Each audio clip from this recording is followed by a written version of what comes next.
This is Sharon Calvert with Eye on Tampa Bay.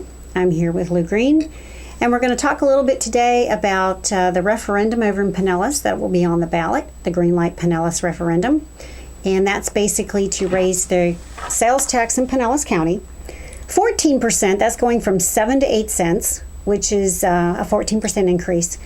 And they are saying that that will be used to expand their bus service, retool it, and to build a rail line from St. Petersburg to Clearwater. So we've seen the rail line schematics. We've gone over that before. They keep beating this thing and beating this thing. Well, that's true. Pinellas is a little bit different from Hillsborough in 2010, though, because the local transit agency, Pinellas, their Suncoast Transit Agency, PSTA, created their own marketing campaign last year called Green Light Pinellas. Mm-hmm.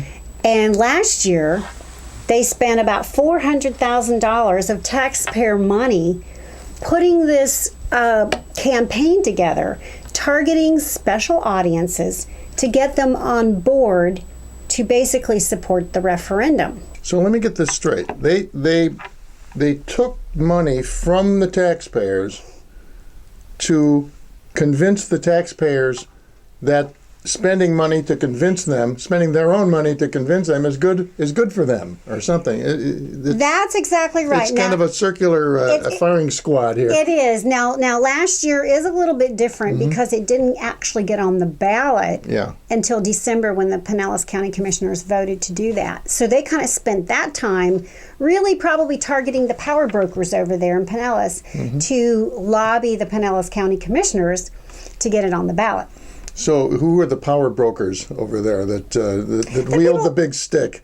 Well, over in Pinellas, there's a number of municipalities. So you've got all the elected officials in the municipalities that are over there. Then you're talking about the special interest groups that are behind especially the rail agenda. The same type of special interest that we saw, and we still see today in Hillsborough.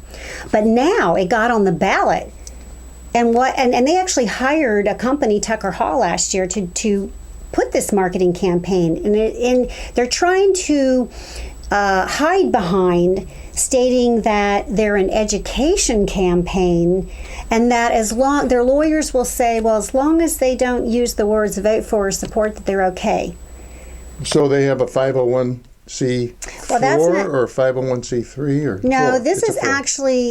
This is the public side of the equation. Okay. So this is actually the taxpayer-funded transit agency that's out there, and they've got chip clips and refrigerator magnets and pens and buttons and goodie bags, and they're calling that an education campaign. Now, what's interesting is, and I will have to give some accolades recently to a Gulfport councilman who, when Brad Miller, who's CEO of PSTA, recently was explaining the Green Light Pinellas referendum, this council man asked some pointed questions to Brad Miller, who's the PSTA CEO.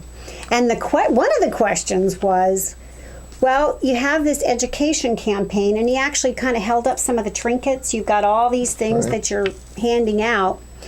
Do you provide any information that provides any cons or negatives, regarding this referendum? Brad Miller was forced to say no. So my question is, if you have an education campaign, is education only one-sided? Well, sometimes it is if you're trying to stack the deck. But they're using taxpayer money. Yeah. So I think in this point in time that it's quite obvious it's a marketing campaign. It's quite obvious it's an advocacy campaign. And what needs to happen from the PSTA Green Light Pinellas side is they need to, because they're going to spend another $400,000 of Pinellas taxpayer money, but instead they need to shut that down, cease and desist, go back and use that money where they're saying they need it, focusing on their bus service. Well, sure. The bus service is flexible and actually goes to where people live. Right, and goes to where they want to go. And just a couple years ago, they raised the property millage 30%, saying the same thing, that if we don't get this tax increase, we're going to be cutting your service. So those are the threats that are being made by the same organization that's out there using almost $1 million to advocate for this referendum, which will then, Pinellas County would then have the highest sales tax in the state. So that's the public side of the equation. Now, one of these things we discussed, they had projected that 200,000 more people are going to be moving into Pinellas County, but that was the high end of the survey. The middle was 0, right, and the bottom end was minus 200,000. So what's to be believed, except for the fact that they can shove this high-end belief back to the voters and get them all panicked, because if we don't have a light rail, we're all going to die. Well, that is true. And actually, the Gulfport councilman asked the same question, brought up that same issue, that right now, Pinellas County has actually been losing some population.